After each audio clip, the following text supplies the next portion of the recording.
श्रीमद् भागवत गीता सार कथा। इस भागवत गीता सार कथा में सुख दुख का वर्णन किया गया है। इस भागवत गीता में मानव के लिए हर अच्छे और बुरे कर्मों का वर्णन दिया गया है। दोस्तों, आप सभी चैनल को सब्सक्राइब लाइक करते हैं, जिसमें आप लोगों को कुछ नहीं मिलता, पर इस चैनल पर जीने की राह और ज्ञान भरी बातें मिलती है। तो आपसे निवेदन है कि हमारे चैनल को आप सब सपोर्ट करें और हौसला दें कि हम आप लोगों के लिए अच्छा ज्ञान, अच्छी बातें और अच्छे राह पर चलने के लिए अच्छा ज्ञान आप सबके लिए पहुंचाता रहूं। नमस्कार मित्रों, आप सबका हमारे चैनल पर स्वागत है। दोस्तों, इस चैनल पर सारे वेदों का ज्ञान मिलेगा। भगवत गीता अध्याय 6 श्लोक 30। यो मां पश्यति सर्वत्र सर्वं च मयि पश्यति तस्याहं न प्राणश्यामि स च मे न प्रणश्यति। यो मां पश्यति सर्वत्र सर्वं च मयि पश्यति तस्याहं न प्राणश्यामि स च मे न प्राणश्याति।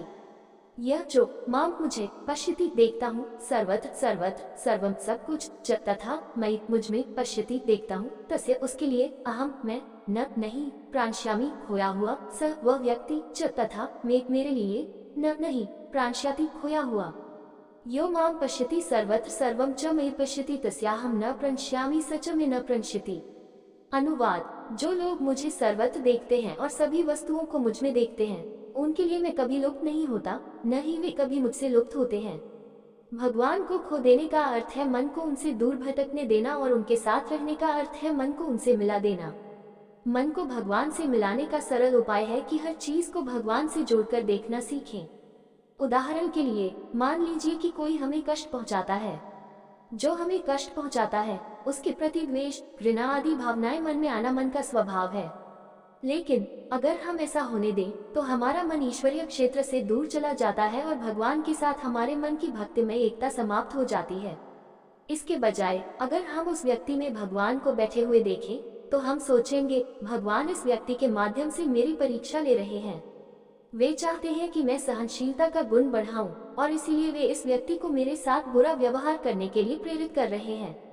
लेकिन मैं इस घटना को अपने मन को विचलित नहीं होने दूंगा। इस तरह से सोचने पर हम मन को नकारात्मक भावनाओं का शिकार होने से रोक पाएंगे। इसी प्रकार जब मन किसी मित्र या रिश्तेदार के प्रति आसक्त हो जाता है, तो वह भगवान से अलग हो जाता है। अब यदि हम मन को उस व्यक्ति में भगवान को देखने के लिए प्रशिक्षित करते हैं, तो जब भी मन उस व्यक्ति की ओर जाएगा, हम सोचेंगे, श्री कृष्ण इस व्यक्ति में विराजमान है और इसलिए मुझे यह आकर्षण महसूस हो रहा है। इस प्रकार मन निरंतर परमात्मा में अपनी भक्तिमय तल्लीनता बनाए रखेगा। कभी कभी मन अतीत की घटनाओं पर विलाप करता है। ये फिर से मन को ईश्वरीय क्षेत्र से अलग कर देता है, क्योंकि विलाप मन को अतीत में ले जाता है और भगवान और गुरु का वर्तमान चिंतन बंद हो जाता है। अब अगर हम उस घटना को भगवान के संबंध में देखें, तो हम सोचेंगे, भगवान ने जानबूझकर मेरे लिए दुनिया में क्लेश का अनुभव करने की व्यवस्था की, ताकि मैं वैराग्य विकसित कर सकूं। वह मेरे कल्याण के बारे में इतना चिंतित है कि वह दया करके मेरे आध्यात्मिक विकास के लिए उचित परिस्थितियों की व्यवस्था करता है। ऐसा सोचने से हम अपने भक्ति ध्यान की रक्षा करने में सक्षम होंगे।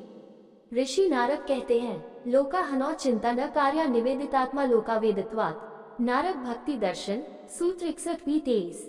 जब तुम संसार में कोई विपत्ति झेलते हो, तो उस पर विलाप या चिंता मत करो। उस घटना में ईश्वर की कृपा देखो। हमारा स्वार्थ किसी न किसी तरह से मन को ईश्वर में लगाए रखने में निहित है, और इसे पूरा करने का सरल उपाय है हर चीज और हर किसी में ईश्वर को देखना। यही अभ्यास चरण है जो धीरे धीरे उस पूर्णता की ओर ले जाता है, जिसका उल्लेख इस श्लोक में किया गया है, जहाँ हम कभी ईश्वर से दूर नहीं होते और वे कभी हमसे दूर नहीं होते। भगवत गीता अध्याय 6 श्लोक 31। सर्वभूत स्थितियो मां भजत एकत्वमास्थित सर्वथा वर्तमानपि स योगी मयि वर्ते। सर्वभूत स्थितियो मां भजत एकत्वम स्थित सर्वथा वर्तमानोपि स योगी मयि वर्ते।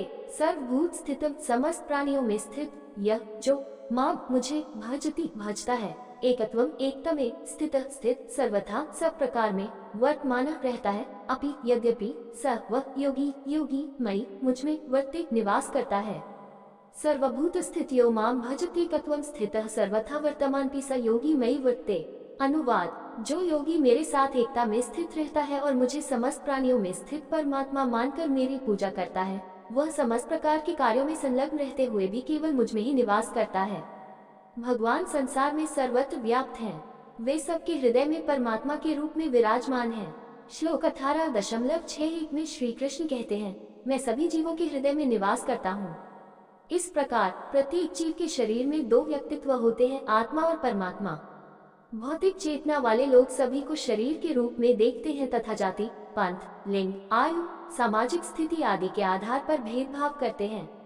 श्रेष्ठ चेतना वाले लोग सभी को आत्मा के रूप में देखते हैं।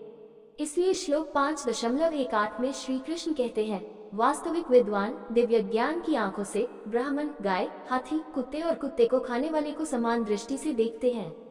उच्चतर चेतना में स्थित श्रेष्ठ योगी हर किसी में परमात्मा के रूप में विराजमान ईश्वर को देखते हैं।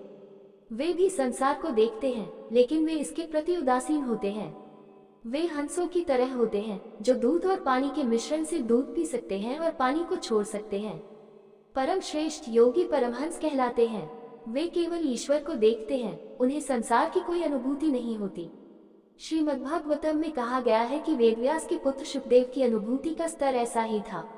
यम प्रव्रजंतम अनुपेतम अपेता कृत्यन्वैपायनो विरह कातर आजुहावा पुत्रेति तम मया तया तर्वोभिने दुस्तम सर्वभूत हृदय मुनि मनातोस्मि 1.2.2 बचपन में ही जब शुकदेव ने घर से निकलकर संन्यास ग्रहण किया था, तब वे इतने ऊंचे स्तर पर थे कि उन्हें संसार का कोई बोध नहीं था।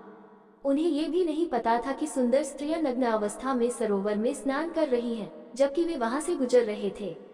उन्हें जो कुछ भी दिखाई देता था वही ईश्वर था, उन्हें जो कुछ भी सुनाई देता था वही ईश्वर था, उन्हें जो कुछ भी लगता था वही ईश्वर था।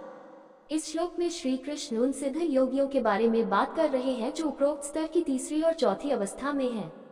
दोस्तों, आपसे निवेदन है कि हमारे चैनल को आप लोग सपोर्ट करें। ये वीडियो अच्छा लगा हो तो लाइक शेयर सब्सक्राइब जरूर करें। धन्यवाद।